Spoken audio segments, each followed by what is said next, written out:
Bienvenidos a Rebotando, en esta ocasión con el Huachicol. ¿Qué cosas suceden? ¿Cómo va nuestro estimado Adán Augusto López? Creo que es el peor comienzo del programa de Rebotando. Adán Augusto, el hombre de Macuspana. Ah, no, será Andrés Manuel. Ese era el buen Andrés Manuel. Pero también es su paisano. Efectivamente, su amigo desde la infancia, don Adán Augusto. Dicen, amigos. Robaban potro. Pero decía hermano, mi hermano. Mi hermano Adán Augusto. López. ¿Cómo va el tema de Adán? La semana pasada platicamos que ya líder lo habían... Pues a ver, lo que sí es que de ese fuego amigo, que es muy característico de quien tiene el poder, siempre fuego amigo es algo ahí, se ha dado algo muy particular y es que Televisa, misteriosamente Televisa, saca una investigación contra Adán Augusto sobre su declaración patrimonial y resulta que el angelito no había declarado 78 millones, ya reconoció que sí lo recibió, luego dijo que sí pagó el IVA. Vamos, contradicción contra contradicción, porque el propio Adán Augusto lo había dicho antes, que él no tenía presas, que él no tenía propiedades fuera de México, que él era prácticamente un hombre que también vivía en la austeridad. Y la verdad es que ha demostrado ahora el propio Adán Augusto que ese fuego amigo es muy evidente, él mismo lo reconoce, porque hay que decir aquí, mi querido Luis Pepe, que en el caso de Adán Augusto, pues Televisa pues está trabajando de forma aliada al gobierno federal, entonces es muy extraño que pues sea la investigación. Pues no es extraño,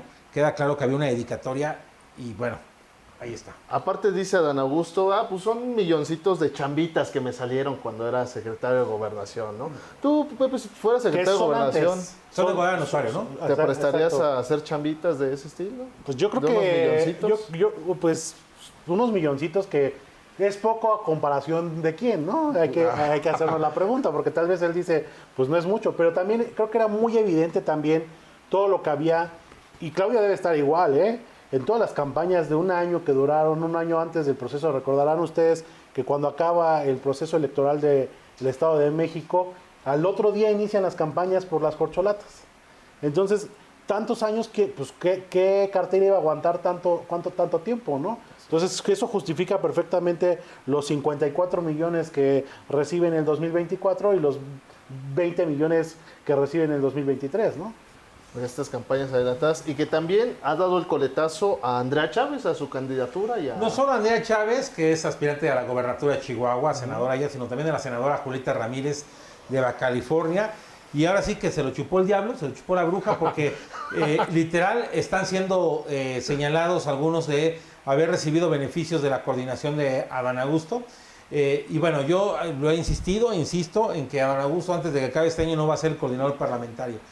El fuero no se lo van a quitar, él va a mantenerse con el fuero, pero tal vez lo veamos de embajador en algún lado, no lo veo en algún puesto estrella del gobierno, o como un senador más ahí en el rincón, pero yo creo que digamos, esa carrera que tenía Adán Augusto de ser el contrapeso de Claudia, la joven promesa de ser el contrapeso de Claudia se acabó. Pasó a ser el viejo pendejo. de joven promesa. Pues bueno, Pepito, pero bueno. Qué fino. Bueno, un siguiente tema que traemos, desde la semana pasada estábamos comentando cómo han estado las Naciones Unidas en esta semana. Tuvimos ahí personajes muy interesantes como fue Donald Trump, como fue el presidente de Israel, Netanyahu. ¿Qué ha estado pasando en las Naciones Unidas, mi estimado Pepe? Pues yo creo que estuvo muy interesante el tema de las declaraciones, el tema Trump. Híjole, creo que no sirve el teleprompter para poder leer su discurso y se avienta un discurso que aparte duró más de lo previsto y se avienta un discurso pues ahora sí que a capela, ¿no? Y habla pues da un mensaje antimigrante, habla del calentamiento global, que es muy interesante cuando empieza a hablar de calentamiento global, que dice, bueno, pues ¿cuál calentamiento global? Ahora hay inundaciones, ¿no? Entonces no se ponen de acuerdo, entonces por eso ahora hablan de un cambio climático, ¿no? Entonces un poco se burla del tema y también saca unos contratos ahí de la ONU que nunca le dieron. Entonces empieza a hacer, ahora sí que se empieza a enojar por el tema de los contratos y empieza a decirlo ahí, tal cual, pero pues es como curioso la forma del reclamo que lo hace, ¿no? También pues vimos ahí el tema de Petro, que también se lanza contra Trump, a decir que, bueno, que tiene ahí el tema del Caribe invadido de barcos y que matan niños, señoras y inocentes, y que pues él ha hecho su lucha contra el narcotráfico y que Trump no lo reconoce, ¿no? Y esto le cuesta Hubo una manifestación de Petro también la semana pasada en contra de todo este tema del ICE y de las deportaciones, y terminan quitándole la visa. Es que también se puso de pechito Petro. Exactamente. ¿A quién se le ocurre, un presidente como Petro, a quién se le ocurre ir a una protesta pro-Palestina para criticar a Trump cuando eres presidente de Colombia? Hubiera sido cualquier otro personaje, pues no pasa nada, pero eso obviamente le molestó a Trump, le quitan la visa. Colombia está ahí ahora sí que en el radar. Y bueno, yo creo que Trump lo hace a propósito. Trump es su estilo, también se autonominó al Premio Nobel de la Paz.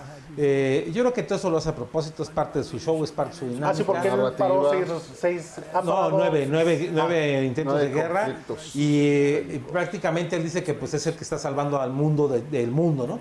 Y aquí lo interesante de este evento de la ONU, mi querido Luisito, es el tema de Benjamín Netanyahu. Efectivamente, pues se esperaba su participación. Se salieron muchos de los integrantes del Consejo General de la ONU, y no solamente salieron los del Consejo General de la ONU, sino también vimos cómo a los palestinos no se les dio la oportunidad de estar ahí en vivo, lo hicieron a distancia, pero sí hay un rechazo importante a Netanyahu por todo lo que está pasando en el tema de la Franja de Gaza. Yo creo que si ellos esperaban que iba a ser algo importante para ellos, terminó siendo un asunto que termina afectándole en la relación que tiene actualmente Israel con el mundo, especialmente con Occidente. Y también, bueno, el tema pues creo que fue el tema de Palestina, fue el más relevante dentro de todo, pero también recordar cómo se hace la ONU y es después de esta Segunda Guerra Mundial, y también son ellos mismos los que dan este territorio a Israel. O sea, es también un tema ahí como que un doble discurso. El tema de Palestina creo que cuesta mucho trabajo. Vimos también el tema de Felipe VI haciendo una posición sobre este tema que debe de acabar el conflicto, pero creo que la verdad, honestamente, creo que hay un doble discurso en el ambiente en el tema de la ONU, ¿no? Sí, definitivamente. También hubo varios países que ya reconocieron en estos días a Palestina como un estado.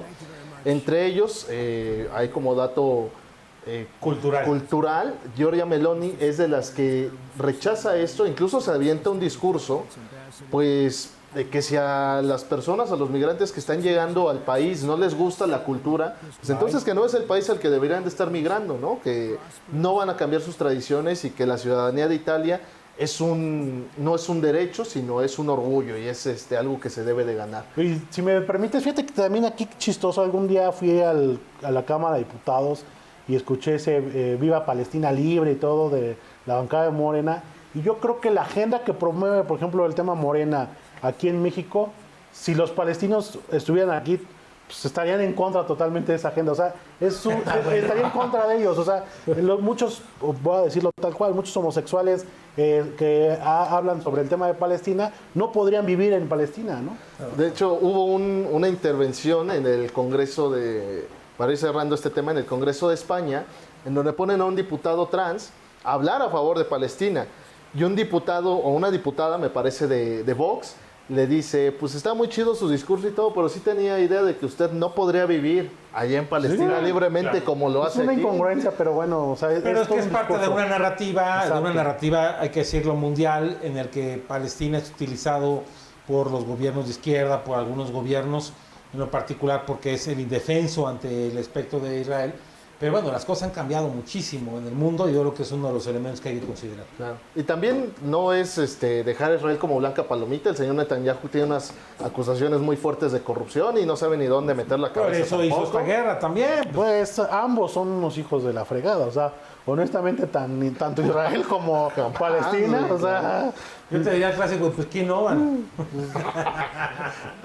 Pues bueno, para cerrar estos temas ahí quisquillosos, vamos con pues, un chisme bastante interesante que se ha desatado con el famoso documental del PRI, una crónica del fin, documental de N+, con Denise Merker, que la verdad es que si no lo han visto es muy recomendable porque no es un documental que vaya desde la propaganda, no es un documental que quiera lavarle la carita al PRI. Es un documental que deja sin, pues muy objetivamente cómo ha sido la historia de los 70 años del PRI y en la actualidad cómo se presenta. ¿Tú ya viste la serie, Pepe? Ya la vi. La verdad me parece pues un tema histórico y creo que lo he platicado con algunos de ustedes y también en casa. Creo que también hay figuras relevantes que salen en esos episodios que la verdad son un poco reconocidos, ¿no? Y que han hecho un trabajo por el tema de la democracia y que hoy en día pues no estamos viviendo, que inclusive estamos regresando al régimen anterior como era el régimen priista, ¿no? Creo que es un documental que se tiene que ver pues desde el punto de vista histórico de todo lo que los hechos que fueron haciendo que el partido PRI pues cayera, ¿no? Pero la verdad es que creo que también deja mucho que desear en el aspecto de que, bueno, pues no hemos cambiado en más de 70 años, ¿no? Tal vez la sociedad se ha transformado, pero pues como tal el sistema político sigue funcionando a la perfección, ¿no? Y al estilo del PRI, aparte. Y al estilo del PRI. Estimado Guillermo, ¿ya lo terminaste de ver? Estoy en eso, pero bueno, ya puedo dar opinión al respecto. A ver, creo que es una muy buena... es un muy buen ejercicio, aprovechan toda la filmografía que tiene Televisa y la verdad es que eso viste muchísimo al documental. Las entrevistas también creo que algunas de las cosas que se van diciendo, algunas cosas ya las sabíamos, algunas cosas son nuevas, son novedades. Por ejemplo, cuando Peña Nieto dice que ganó no al que era su candidato, sino ganó el que tenía que ganar, ¿no? En referencia no el que el pueblo quería. Pero hasta dijo el que queríamos. Que queríamos, ¿no? Le sale muy natural ahí esa parte. Y bueno, el hecho de tomar a expresidentes como Salinas de Gortari, como el propio Fox, o a figuras como yo creo que ya falleció, Cuauhtémoc Cárdenas y Mario Fabio Beltrones y Osorio Chong y el Baster y todo, creo que eso le da un interés. Pero aquí en el fondo algo que decía Pepe y que yo creo que es lo que hay que analizar es, este documental es un poco para explicar el sistema político mexicano. Y nuestro sistema político mexicano no ha cambiado. Lo que estamos viendo ahorita es un cambio de régimen con el tema de Morena. Y yo creo que ahí le faltó un capítulo final, todavía de remate, de como un epílogo de qué es lo que viene con lo que está pasando con el tema Morena, en toda la expresión de la palabra. Es decir, no se necesita gran ciencia. Aquí lo interesante es que nuestro sistema político mexicano demuestra que tenía, de alguna manera, elementos y actores que pasara lo que pasara, el sistema funcionaba. Y yo creo que aquí un poco lo que trata de hacer esta docuserie es dejar en claro que efectivamente ha cambiado la piel del PRI, ahora es Morena, pero también ha cambiado su propia dinámica. Es decir, también ha tenido sus propios problemas. Y la gran conclusión que dan los priistas en el documental es que ellos perdieron por sus divisiones internas y creo que es el mismo camino que va a tomar Morena tarde o temprano. Entonces estamos hablando que el PRI, más allá de un partido, a mí algo que medio me quedó claro en esto es que más que un partido es una idea, es el sistema político. Es un sistema. Así está hecho y también me sorprende cómo ellos abiertamente dicen, o sea, el PRI sí era autoritario, sí era lo que ustedes quisieran, pero había mucho más instituciones democráticas en el tiempo del autoritarismo del PRI. No, pero no democráticas, instituciones. O sea, porque inclusive en la parte de la serie, Fox lo menciona y dice, a ver, fueron los creadores del IMSS, ¿no? Un centro de salud o algo así de salud no lo tenían en ninguna otra parte del mundo, ¿no? Entonces, sí creó muchas instituciones que hacen fortalecer a una sociedad, ¿no? O sea, no solamente democráticas. El PRI un poco con el tema democrático va cediendo espacios a otros actores políticos, pero la realidad es que crea instituciones, ¿no? Es el partido creador de instituciones, vaya. A ver, de lo que aparece en el documental, ¿tú qué es lo que más rescatarías, no? Así... A ver, es que la filmografía a mí me ha gustado los ritos de la dinámica del propio PRI. Por ejemplo, esta parte del tapado, ¿no? Que toda la ceremonia alrededor del tema del tapado.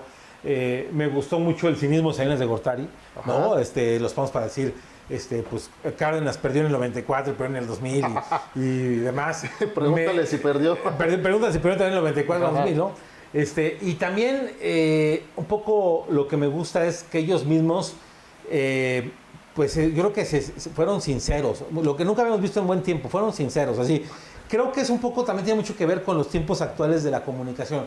Es decir, ya tratan de no ser tan acartonados. Esta docuserie hubiera sido imposible hace 25 años. Es decir, yo no lo hubiera visto hace 25 años. Ahora sí existe. Y ellos mismos, esa sinceridad de decir, híjole, sí la regamos, sí fuimos demasiado toscos, por ejemplo, con la corriente democrática en el 87, ¿no? Con Cuauhtémoc Cárdenas y Muñoz Ledo. Sí fuimos, cometimos el error de poner a Zedillo de candidato, ¿no? Zedillo entregó el poder, ¿no? Y mucho de esta maquinaria de la dinámica de poder. Y ya nada más como extra, también me gustó, pues ver a personajes que hoy en día siguen vigencia en la política, de todos lados, ¿eh? Félix Salgado Macedonio, la propia Elvester, cuando ves a Barlet, ves a Mario Fabio, ¿no? Así ves ahora los ves en... Sí, claro, ves a todos los personajes. Con el chalequito guinda, sí, dice claro. El jefe Diego. Fíjate, decían, bueno, platicaba, y alguien me decía, es que Barlet es el poder tras el poder. Pues no, simplemente siempre cae parado como gato.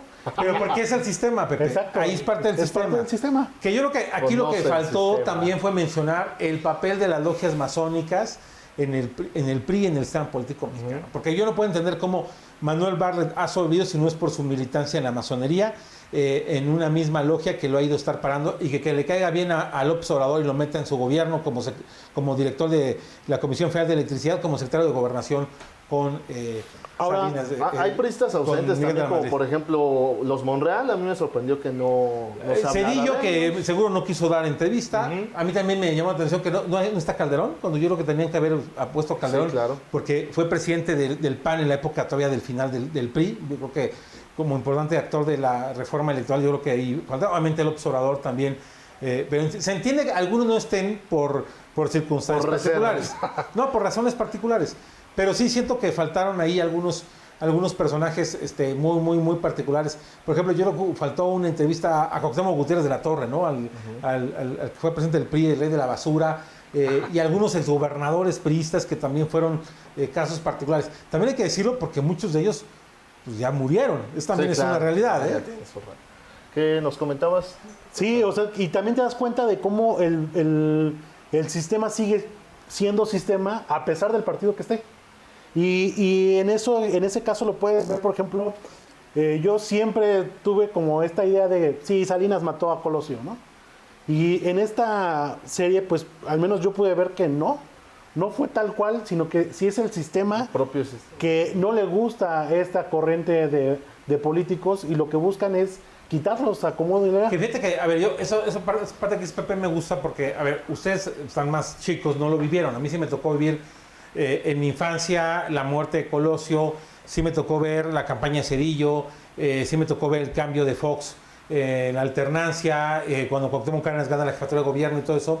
Y sí se hablaba, mencionaba de la decadencia del PRI, sí se hablaba de alguna manera como de la urgencia de un cambio, así sí eran temas recurrentes en la sobremesa, pero también había como un entendimiento de que el PRI siempre iba a ganar. Eso sí era como que algo, incluso en una de las partes dice una señora, ¿no?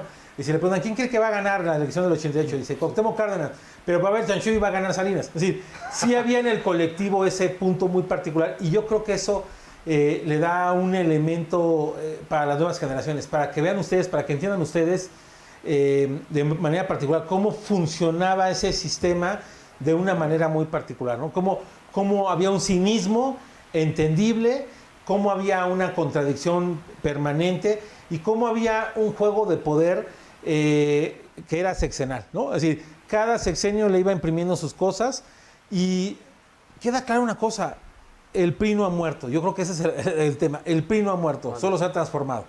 No se crea ni se destruye, solo se transforma. Y también encuadra perfectamente el tema de la dictadura perfecta. Sí, o sea, claro. Es el mismo sistema que nada más va evolucionando, los revolucionarios. Exacto, y por mucho que quieras tú ser el presidente, fíjate, muchas veces eso es muy interesante. El que más lo desea es el que menos puede serlo, ¿no? Y tuvimos Cuauhtémoc, bueno, se rompió un poco ahí el esquema con López Obrador, ¿no? Pero tenemos ahí a Cuauhtémoc, tenemos al hermano o sea, desde la época de la revolución esto pasaba, ¿no? Al hermano de Ávila Camacho. Sí, a Maximino. Así es, o sea, hace referencia a Maximino. Y empiezas a ver cuántos han pasado y el que más lo deseaba o el que pensaba que le correspondía por familia política. Y otra cosa importante, queda claro desde el primer capítulo que el punto central es el cambio político que se da por el cambio de modelo económico. Es decir, la llegada del neoliberalismo, sacar al nacionalismo revolucionario, sacar al estatismo, tuvo consecuencias. Y cuando la política se empezaron a encargar los tecnócratas, tuvo sus propias consecuencias. Que aparte es interesante porque cuando hablan de cómo se tuvo que legitimar Salinas, pues Salinas lo ves muy activo, haciendo muchas reformas, muchos cambios. Y él mismo dice, ¿no? Yo veía hacia adelante y había que reformar. Y había los tradicionales, los dinosaurios, que no querían que se cambiara nada. Sí queda claro esa división, pero cómo el tema económico fue importante. Porque tú no puedes entender la derrota de Salinas en la Ciudad de México en el 94, en el 88, si no fue por el terremoto del 85 y todo el efecto ahí. Tú no puedes entender la derrota del 97 del PRI en la Ciudad de México, la victoria de Cárdenas, con la crisis económica del 95, ¿no? Con el 1 de diciembre. Y no puedes entender la victoria de Fox en el 2000 con el desgaste de todo lo que hay alrededor. Y también creo que algo muy interesante y que muestra ahí un error de los panistas es no haber acabado con ese sistema político. Claro, no lo cambiaron. La gente votó por el cambio de sistema político y no lo entendieron, siguieron con el mismo sistema político que hasta hoy pues perdura, ¿no? Interesante, pues no es una promoción pagada, pero Denise Merker, si nos quieres pasar para publicitar. No, es muy buena docuserie porque, pues ni modo, hablar del PRI es hablar de la historia de México. Entonces, se les recomendamos, véanla, tengan su propio criterio sobre estos temas porque creo que son muy interesantes para no solamente comprender al partido, sino comprender todo el sistema político de México en el cual pues seguimos viviendo. Y yo insisto, el PRI no se crea ni se destruye, solo se transforma. Y pues aquí estamos una vez más. Vamos terminando con el detallón político de esta semana, estimado Memo. Pues resulta que Alejandro Encinas se va a la OEA como representante de México. Sí. Y bueno, pues es interesante porque Alejandro Encinas estaba vetado. Lo vetó en la recta final López Obrador, con el que tuvo diferencias. Y fue por el caso Ayotzinapa. Por el caso Ayotzinapa, él era subsecretario de Desarrollo Humano. Prácticamente al final ahí quedó fuera. Lo rescata Clara Brugada como secretario de Desarrollo Metropolitano, ahí haciendo un poco sus esfuerzos, pero hay que recordar que Alejandro Encinas no es cualquier personaje. Alejandro Encinas fue el sucesor, el interino de López Obrador cuando López Obrador se fue en el 2006 a la candidatura a la presidencia de la República y fue jefe de gobierno interino el propio Alejandro Encinas. Y bueno, aquí parte del tallón es parte del castigo. Es interesante porque quien le quita el castigo es Claudia Sheinbaum. Y aquí está parte del detallón. Resulta que Claudia sigue recuperando a gente con la que López Obrador acabó muy mal. ¿Qué significa esto? Pues que cada vez vemos más cercanos, si no el rompimiento con López Obrador, sí que va marcando su propio camino, va marcando su propia sana distancia y su propia dinámica. La llegada de Encinas es interesante porque aparte Encinas trae una bandera hace mucho tiempo, que es el caso Ayotzinapa, y la idea de que vaya a la OEA es para meterlo en la agenda de la región de América Latina y no dudemos que en un futuro no muy lejano Alejandro Encinas sea candidato a secretario general de la OEA. Muy bien. Pues esto es todo por el día de hoy en Rebotando. Les pedimos que comenten, compartan, no se pierdan las columnas semanales de un servidor, de nuestro estimado Guillermo, en sabervotar.mx y todo el material que tenemos también, el dato político, 8:15 todos los miércoles y el juego político todas las semanas, ahí en Instagram y TikTok. Que ahora estás hablando de los Simpson, ¿no? Exactamente, estamos hablando de política con los Simpson, bastante interesante. Entonces, no se pierdan ninguno de los contenidos que tenemos para ustedes y sigan en la conversación. Nos vemos en la próxima. Síganos, denle clic a la campanita, como dicen en todos los podcasts. Me gusta.